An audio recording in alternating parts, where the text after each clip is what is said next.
SERE training, it's really one of the greatest training courses I've ever been to. I love SERE training. And I was waterboarded a bunch of times and beaten up and thrown against a wall and having laid naked on a board with water, cold water being poured on me while the guards have their warm jackets on and all.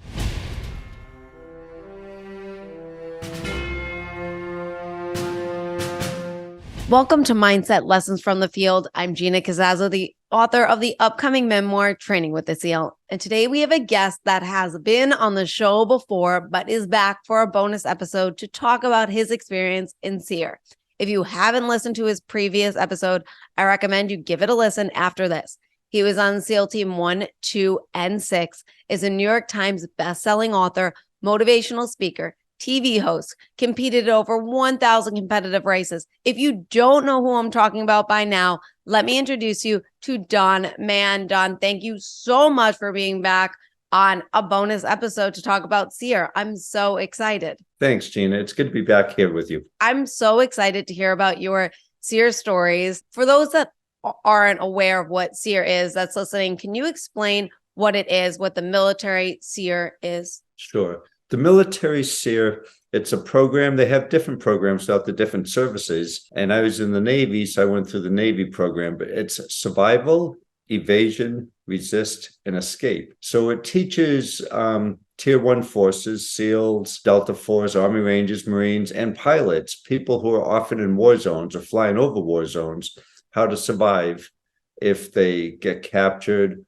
or if they, get shot down. So it's survival. So there's a bit of survival where you're going out in the woods or the desert or the jungle or the Arctic, and you learn how to survive off the land and how to build shelter, where to get water and where to get food and what food not to eat, and in what order to get the shelter and the food and the water. There's different orders depending on where you go. For instance, if you are in the Arctic, you probably need shelter before you have to go looking for food or water. You need shelter because you can freeze to death so quickly. But waters, if it's not an extreme environmental weather condition or the temperature, water is the most important. So then you got to figure out how you're going to get your water and where you're going to get your water. So you do different things like how to get water off of plants and how to get it from cactus, prickly pear cactus, take it from dirty water like rivers and swamps even, and how to purify it and drink it. And then food's usually the last thing you really need because you can go a couple of weeks without eating. So SERE, the survival portion, teaches you how to live off the land. So to evade the enemy, that's also very important. How to stay low key, how to keep hidden, how to keep a super low profile. You might be evading the enemy in an urban environment. When you're in someone else's city, that's an enemy city or a hostile city, and you can't be known as an American or especially a military American. So you have to kind of stay in the gray, be the gray man, as we call it. And you don't want to draw attention to yourself and where you're going to stay and how you're going to live or maybe operate in that city. So it's survival, evade, meaning don't draw attention to yourself, and to evade being captured. And then there's so many different elements of that depending on where you are. But resisting capture, now it's really getting kind of, you're in a bad place if you have to resist being captured. The people who are captured, like those poor 230 people in Hamas right now who are captured, they had no clue what was going to happen. And you can't blame them. Nobody would in that situation. To resist capture, you have to be really, really aware of your situation. And you can't always be on the edge of your seat, aware of your situation. If you're at a music festival and you're celebrating peace, you might not be thinking about being captured at that moment, or your survival, or your situational awareness. Not everybody can do this at all times. You can't live like that all the time. For that, it is nice to talk about situational awareness at those times, to have situational awareness. And you and I discussed it before, but just to know your surroundings. And if you see a big movement over in one area, what could that be? Then your mind should kind of shift. What Jeff Cooper used to call color codes, going from the white to the yellow to the orange to the red to the black. Well, his color code white was, okay, I am listening to my music on my iPhone, or I'm talking to somebody. I've got my headphones on, I'm not paying attention. you see people driving around the roads like that all the time. And a car comes in front of them, they hit it, they have no situational awareness. In today's world, I think the only place I practice being in the white is at home or with my neighbors, who I have 6 neighbors on this mountain, 7 neighbors on this mountain.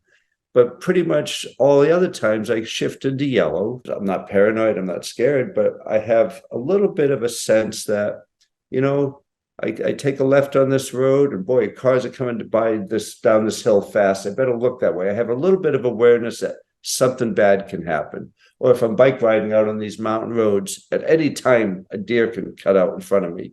I'm just ready for a threat to come out. Actually, a bear did come out a couple of weeks ago and he ran in front of me and I followed the bear. But that aside, you have to kind of be aware of what can happen. But then say, for instance, you're driving down the road and you're looking your left mirror, center mirror, right mirror, and you realize, boy, that car's been following me for a bit. I'm going to take a right here, see what happens. Take a right. Okay, I'm looking in the mirror. He's following me. It's 2 guys in that car. Okay, now you've heightened up from white to yellow to orange. And now you're thinking red is having a plan and acting on it. The next thing I'm going to do, I'm going to drive near a police station or near a hospital because they have cameras there. I'll even park in front of the hospital. I'll just walk in. I'll park in front of the police station. I'll walk in. I won't drive near my home. Maybe I don't want to bring this threat to my home. Situation black, it's a bad thing. Usually go from white to black, meaning no awareness at all to, oh my God, the threat's right here. The bad guy just came in.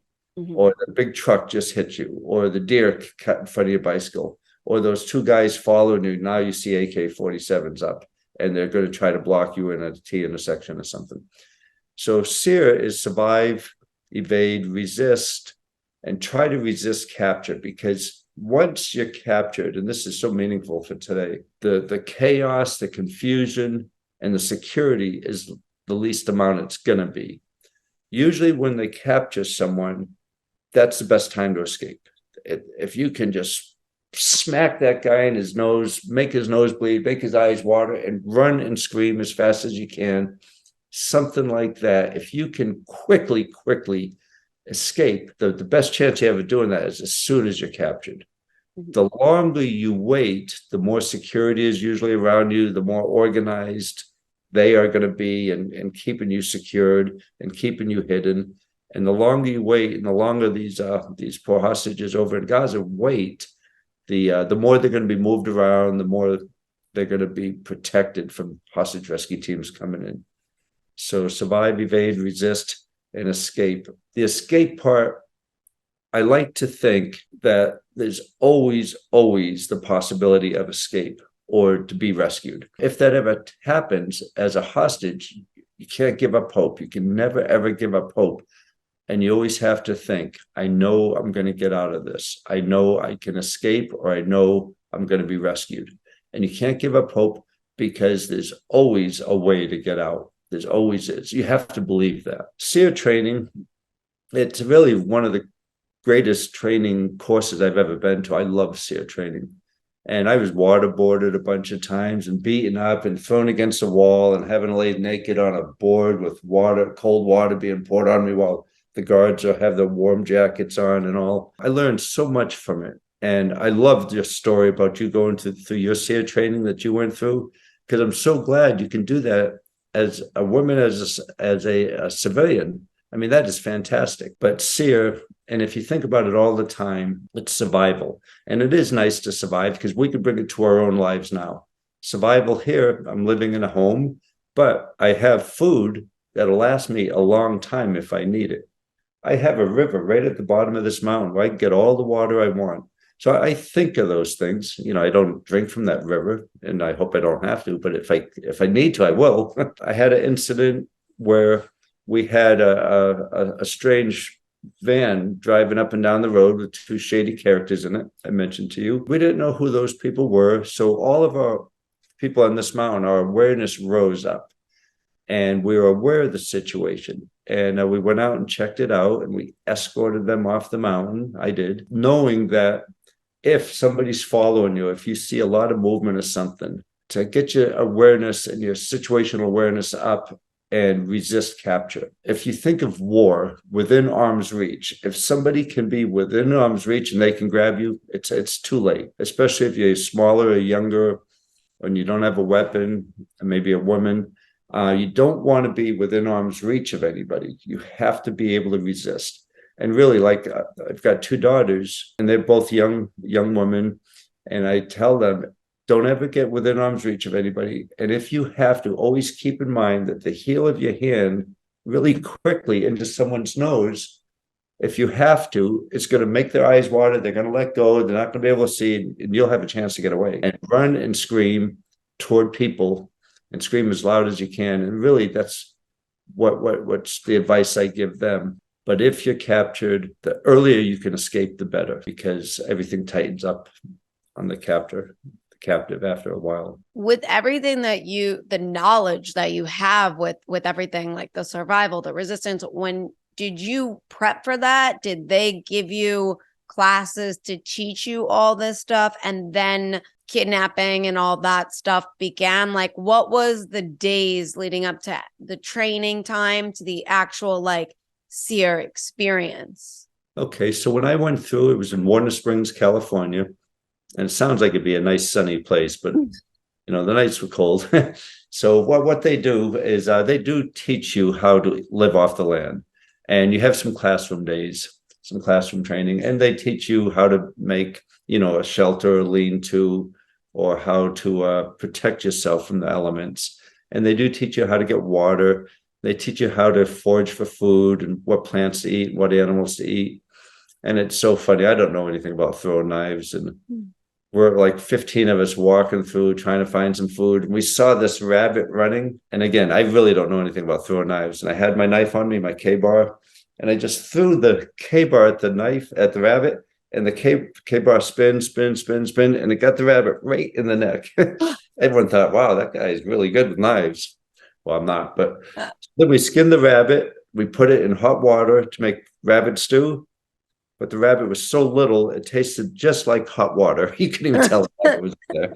But that was one example. We're all out there looking and trapping and trying to fish, and we get the cactus, prickly pear cactus. But they do teach you what to eat and how to prevent, from getting real cold or hot in the elements. And then what they do is they release you into like a cone. So it might be, a few hundred meters wide. And then it gets narrower and narrower and narrower until the very end. And then that's where the enemy guards are, and they're patrolling upward. And you can't leave these barriers, and they capture everybody. Mm-hmm. And then when they capture you, they bring you to this prison camp, a mock prison camp. And they have these little boxes, and they're only, maybe waist high and this wide. And they say, War Pig, get in your box. And you get in there. Put your right leg over your left leg. So you sit in the cross leg. And there's not room to sit up in the box straight. So you kind of have to have your head tilted, and then put the potato sack over your head. It's like a burlap bag. And then put your right hand on your right knee, your left hand over your left knee. And then you're in that box like for days. But they'll pull you out every now and then, and they'll pull you out and they interrogate you and resist. Part of the art in SERE is to resist interrogation. And so the way we did this, if you have valuable information that you can't let out, because if you do, it harms U.S. interests, you have to resist giving that up. You can't basically say, well, yeah, I'm Delta Force and I've been in 15 years and my specialty is weapons and comms, and I live here and I've got a family. You can't give all that, because the enemy does so much with all that information. So for my case, I was a SEAL medic. They had this little pilot, this young, smaller guy, and they were going to put him on the waterboard. And there's 70 of us so out there in the dirt and just crawling in the sand. And actually, we're drawing CCCP in the dirt on our hands and knees, and the hammer and sickle. That was our punishment for the day. We had to do it all on our hands and knees. And then they pulled up this pilot, and he said, somebody's getting people to escape, and we know it's you. And he's pointing at this poor pilot. Well, the guy they had to get people to escape was me. I was the only SEAL in the class. So I had a job to try to get people to escape. and it's called the covert leader. So although I wasn't the highest ranking person by any means, but the highest ranking person said, I want you to be the covert leader. You get things to happen covertly. You get the people out if you can. So I got a lot of people out of our SERE school. So I got maybe 7 or 8 people out of our SERE school. I got them out through the fence when I knew the guards were in one section. I'd pull them. I managed to get the fence up and I got them out. And then they were starting to interrogate this pilot and saying, we know you're getting people out. And this pilot said, no, I'm not. They said, well, we're going to put you on the waterboard unless you tell us who's getting people out. They said, it's a SEAL. He ratted me out immediately. So I was waterboarded all over and over and over. He gave up for about 3 seconds. But to be fair, he hadn't gone through all the SERE training at that point, but still, it was kind of surprising how quickly he gave up a fellow American. They pulled me up and they said, okay, unless you tell us where these guys are that you let out, you're going to be waterboarded. And so what you have to do is really, really buy time and delay time. And you don't tell them these things. But right before they cause you physical harm, like pulling off a fingernail or the bamboo shoots in your fingernails, for instance, or cutting off a finger or electrodes somewhere, right before they're bound to do something really, really bad, then you give them a little bit of information. If you give them all the information all at once, you have no value to them later on. So you give them a little information at a time. So they put me on the waterboard. You don't have any clothes on. It's freezing cold. And they take this dirty rag and put it over your face and pour this dirty water on your face. And you start coughing and choking. And they say, okay, you better tell us, what's your name? And then you just try to get everything out of your mouth. And then I'd say, okay, I'll tell you my name. I'll tell you. But you delay. You just don't say it. You say, okay, I'm going to tell you. I'm going to tell you. And then you cough and choke and just do everything you can to delay it. My friends call me done. And then just delay it and just give them a little bit of information, a little bit of information, a little bit of information. And then they keep you around because you have a lot. So that's the simplistic version, really, because the enemy doesn't always act like that. But to train our troops in the U.S., that's basic SERE: survival, evasion, resist, and escape. I did get a bunch of people to escape, and I disrupted the course. I stole the radio, and I got a lighter inside, and I got in all the other cells, the little boxes, and I took all the burlap bags and I hid them. So when I was captured, I was in the Jeep, and I had ties on my feet and hands. And I was just sitting there, and the instructor, and at that time, everybody had the role playing of the instructors was Russian. They were all acting Russian. And he put me in the Jeep. He kind of threw me in the Jeep. And there was a radio called Prick 77. There was a radio right there next to my feet. And he got outside, and I took his radio and I threw it under the Jeep without him knowing. I was playing it for real, So then he drove off, put me in my camp in my little box. And the boxes had hinges on them, so you can open them up. So the bottom opens up, and when they open up the cell for you to get in, then they just shut it, but they're not locked.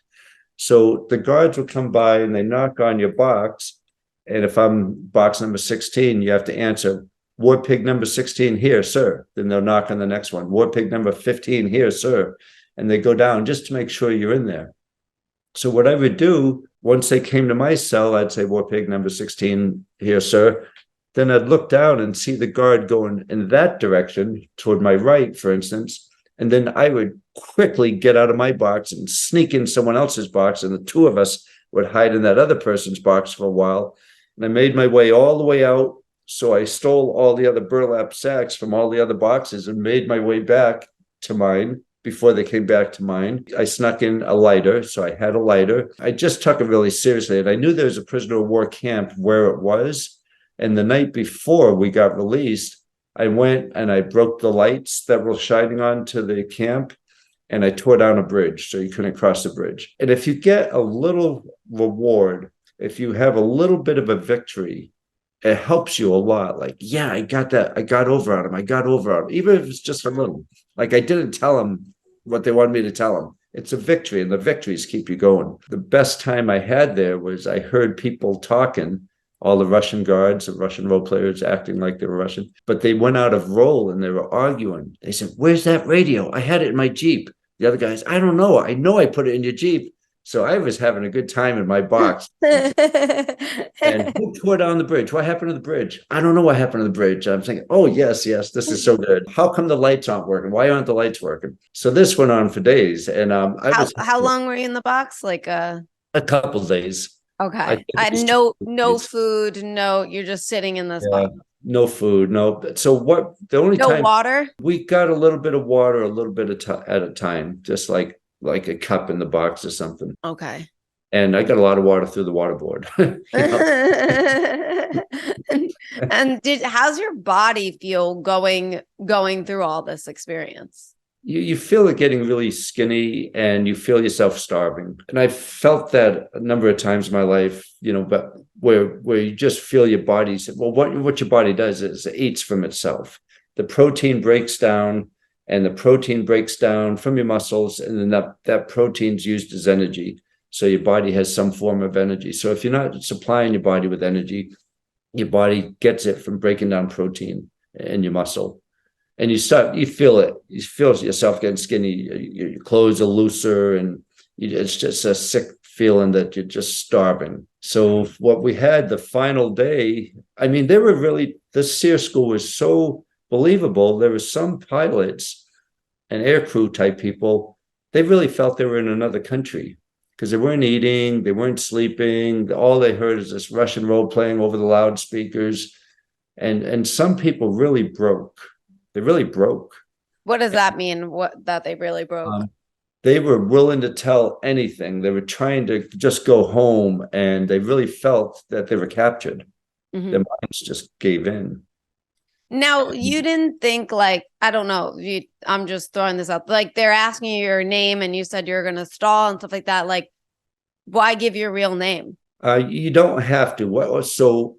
So that was my basic SERE. I went to an advanced SERE after that, and the advanced SERE that was basic. Oh, wow. Okay, tell us about this advanced SERE. Yeah, well, so what happens? People when they go overseas, and I'm not letting out a secret or anything. You memorize a whole other identification, mm-hmm. and a social security and an address where you used to live, and you might go into that city and look at this elementary school you went to or the high school. And so you can say, yeah, right down the road from my elementary school, if you take a right, there's a little convenience store there.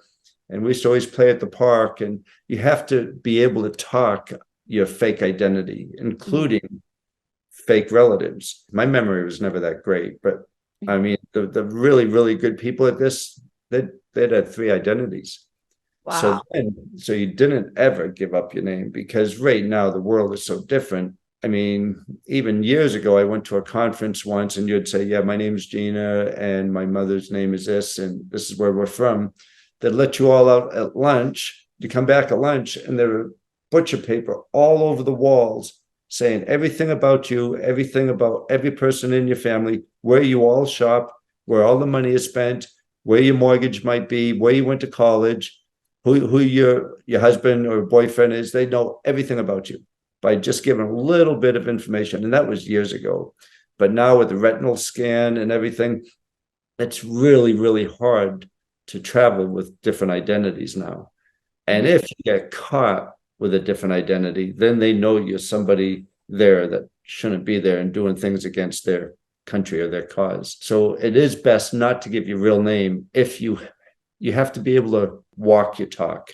So for instance, I was a medic. So when I was on the water board, and I would say, okay, my name is Don. What do you do? Finally, I say, okay, you start big and you get really, really, really small. And the point, what they'd want to know is, as part of SEAL team, the big part, they could care less, and they probably realize, okay, I'm part of the Department of Defense. If you have to give something, start out something really, really, really broad. Then they'll slap you around waterboard. You say, we know that you have to give me more information. Okay, I'll give you more. For me, when they were pouring the water on my face for the waterboarding, I started coughing and choking. I noticed they would stop pouring the water on me. So I use that to my advantage. I'll just cough and choke way more than I really need to. A lot of time doing that too. So the DOD was a big umbrella, and I could back that up. Okay, really, now if time goes on, they keep interrogating you, and the next level is you have to give them a little more information is, okay, Department of the Navy. I'm not even in the Navy yet. I'm keeping that aside. And then if things really, really heighten up, they're just about ready to hurt you, you have to give them more. Then you can say, okay, I am in the Navy. And then, but you don't want to give them your specific skills, like for my case. So what I just say is I was in the medical field, because I could back that up. I can talk the medical field. I can talk about, I don't have to say anything about being a SEAL or anything. So you just try to keep it super, super broad, because you could talk at that level, but don't bring it right into who you are and why you're in that country and what you're doing there. Now, when did you have the opportunity to escape? And when you did have that opportunity, how long was the escape period until everything was all done? So what I did, I stayed and got other people to escape. Like John McCain, Senator McCain, he was given the opportunity to leave and to escape, and he didn't, because he was helping his fellow warriors and he didn't want to leave them behind. Of course, that wasn't my situation. Mine was just training. But for me, my job was to get others to escape. And if I escaped, I could have escaped easily. I know I could have, because I got other people to escape. But then all the other guys would have been just stuck there. So I knew I really probably could have escaped when I wanted to. I was holding up okay, and I was feeling really good about getting these other guys out. Do you think like they escape and then they're going to go out and like help you, like to come back for you? Like, do you think that at all? Like when you're in this game, like if this was real life, like you staying there to help others, and yet you're still suffering. Yep. So there is, they can go get help, and that they can give information. They might not know the exact whereabouts of where the camp was, the prison camp, but they can give the teams or whoever's out there, you can give them a lot of description, and it's going to help them find you. They'll ask you a lot of pointed questions to help them identify what's the enemy personnel there, how many hostages are there, what's the security like, what are their uniforms like, do they have uniforms, do they carry weapons, what type of weapons do they carry, does it seem like they had dogs, did you notice any, like what the security, the fencing look like? And you'll be able to answer some of those questions, because when you're not in that little box, you can still hear things. And when you get dragged out of that box, you can look around and gather as much information as you can. And you really want to do that to keep your situational awareness up. So when you get out, because you have to believe you're going to get out, you can report as much information as you can, because it's going to help the others get rescued. So you never got out because you were helping others get out for the basic. So mine ended up kind of funny. So what happened? They all knew it was me who stole the radio, who broke the lights and broke the bridge. How'd they know? Because I was the only SEAL there, and it made sense to them that it was a SEAL who did it, and it was just training. So, and even if it wasn't training, if you capture a bunch of guys and there's a guy in special operations, they're probably going to assume that guy in special operations is causing all the problems. Maybe, they might be wrong. What happened to me is they bring in all these other criminals, war criminals, they call them. They'd say, okay, get in your box, put your right leg over your left leg, put your bag on, and then say, sir, war pig number 11, I do not have a sack in my cell. And war pig number 10, I do not have a sack in my cell, because I stole them all and got rid of them. Finally, what they did, they came and got me out of my box. And they dragged me up to the little headquarters building, and they had me stand up against the wall, said, look straight ahead. And the colonel, he was an Air Force, he was a Navy captain. He came out, and he was a prisoner of war for a long time, and he had solitude confinement for 7 years. And he was a war hero. He was in charge of our prisoner of war camp. And we never saw him, of course. He was stratosphere, above our level. But he came up to me and looked at me in the eye, and I had to he said, where's our radio? Not knowing it, but he was talking to me in real life, and I was still in training mode. So I said, sir, I do not know where your radio is. He said, no, we need that radio back. Sir, I do not know where your radio is. I was doing everything they taught me. What happened to our bridge? I don't know, sir. We need to know what happened to the bridge. Sir, I do not know what you're talking about, sir. Why don't our lights work? Who broke the lights? What happened to our lights? So I don't know. And I went on and on. I was so into the training, I wasn't getting the fact that he's really wanting to know because he's in a high-dollar radio missing and all this other stuff. So then it was a big moment for me because they had me hiding behind a box while everyone else is in the dirt, drawing CCP and the hammer and sickle in the dirt. And then role player came out with the American flag, and he stomped on it and he's stepping on it and he lit it on fire. And people are watching this and crying. He was telling over and over and over, you hear this propaganda being said, how America is, now we're being called the great Satan, but America is evil and they cause all these wars and it's a terrible country. And we're going to give you the chance to come over to our side. And the first person comes over, come on in, we'll give you some tea and some cookies. And come on, you don't have to be like this. Look how you're being treated. Come to our side, give us the information we need, and we'll take care of you. And you hear all that. And then they're burning the flag. And all this time they had me hiding.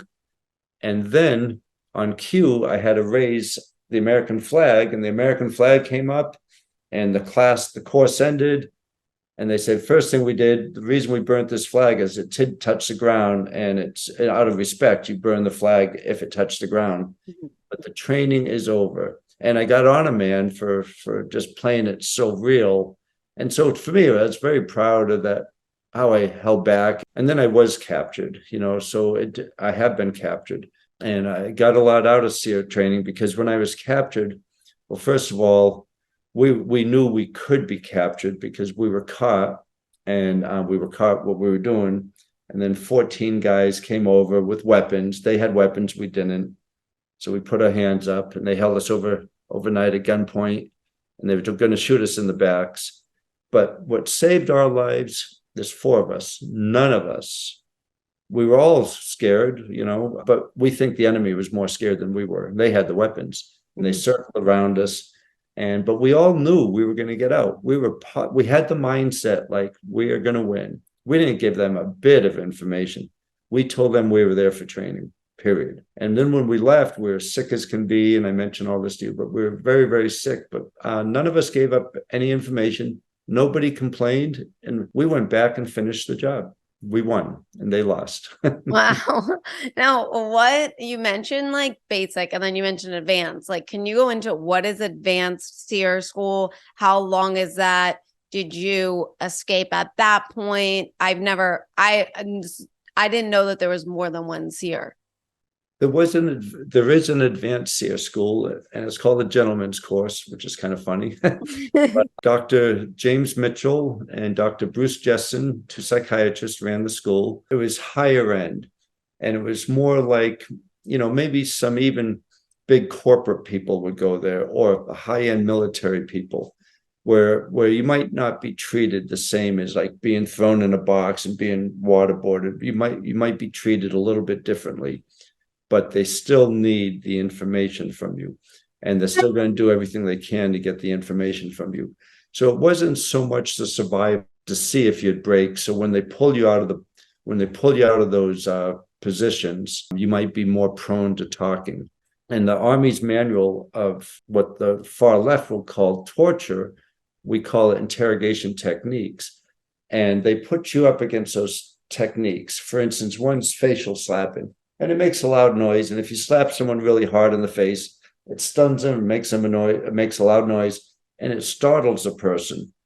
And if you look threatening and you're going to do it over and over, a lot of times people will talk with just that. So at this course, they do put you through this. They slap you around a few times just to see if you're going to break. And if you feel like you're going to break, you have to, as the student going through this, not break.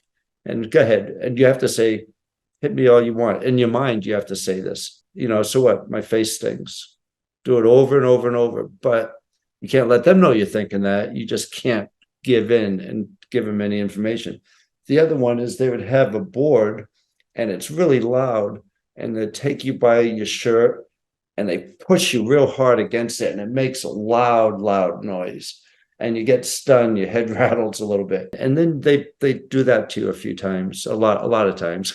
It's uncomfortable positions they put you in where there could be a chain coming down. Your hands are like this here on the chain, and you can't really stand up and you can't really sit down. So your legs are at a really awkward position, or you might be on your knees for a long time, and that's painful. Do they ever hang you upside down?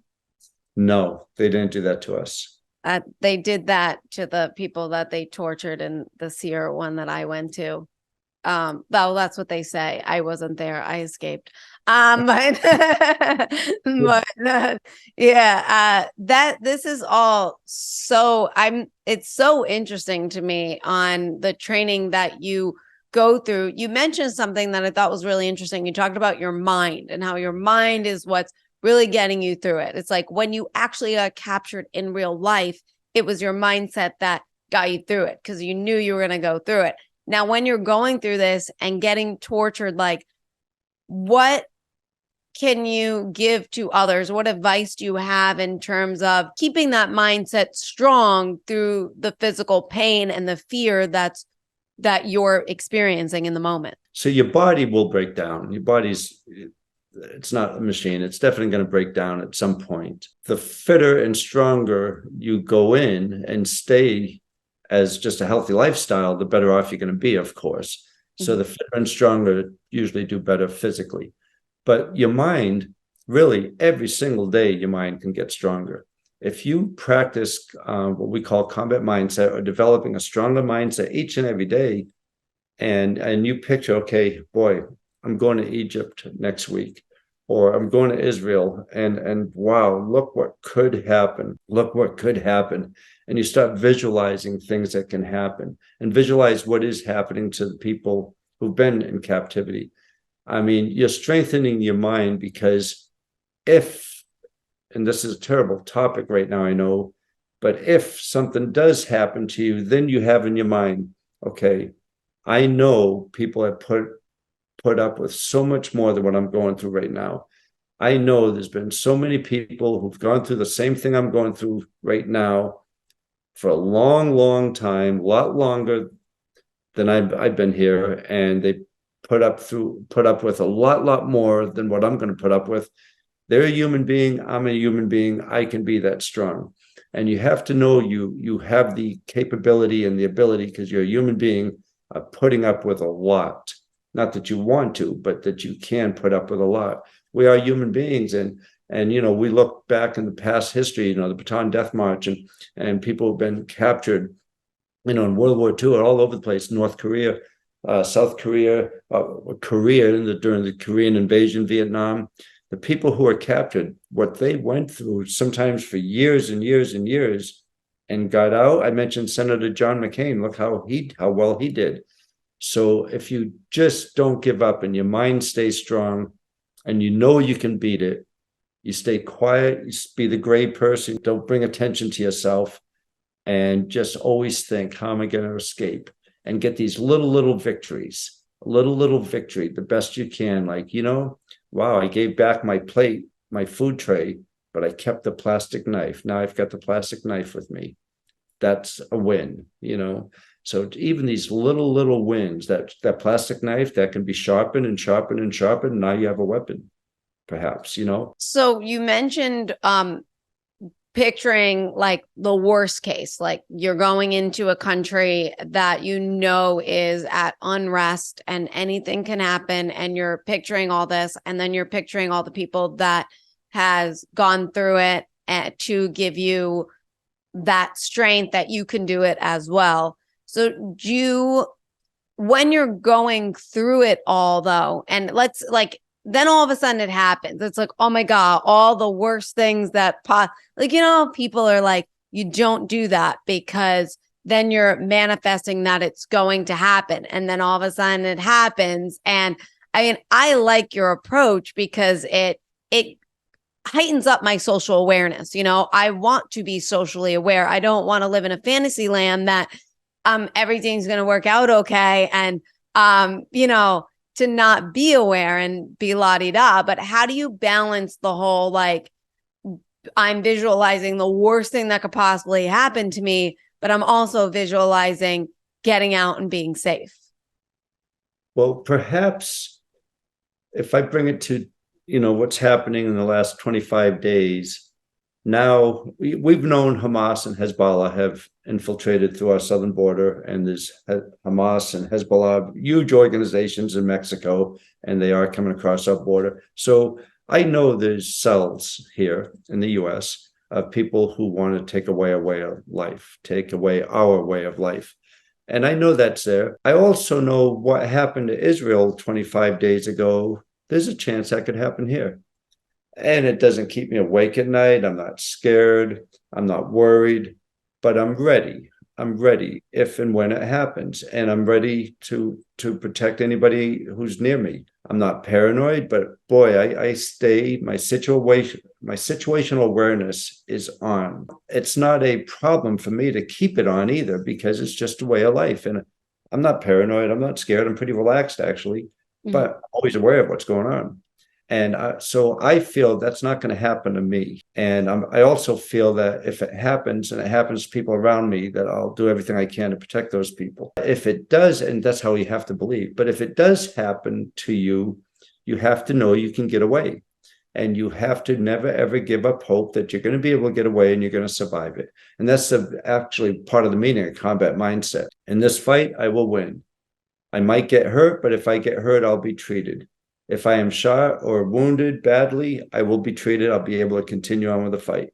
But you never have you never visualize of you being so badly hurt that you can't continue on. And like we like to say, stay in the fight. So the visualization is you're going to win no matter what. And you always have to look for opportunities where if you do get captured, where to escape, or before you get captured, how to, not be the one who's being captured. Keeping your mindset that strong. I'm really glad that we had this conversation and I got to know about your SERE experience and how you brought it into today's world. And I think that anybody listening can really get a lot of good advice to, hopefully they never go through experience like that, but, just to be aware and just be understanding and develop that combat mindset. So I am so grateful that you came back for this bonus episode to share with us your SERE experience and give us all these amazing life lessons. Well, thank you very much, Gina. Thank you, everyone that's listening. Go like, share, comment, and subscribe now. Thanks again for listening, and tune in for our next episode of Mindset Lessons from the Field.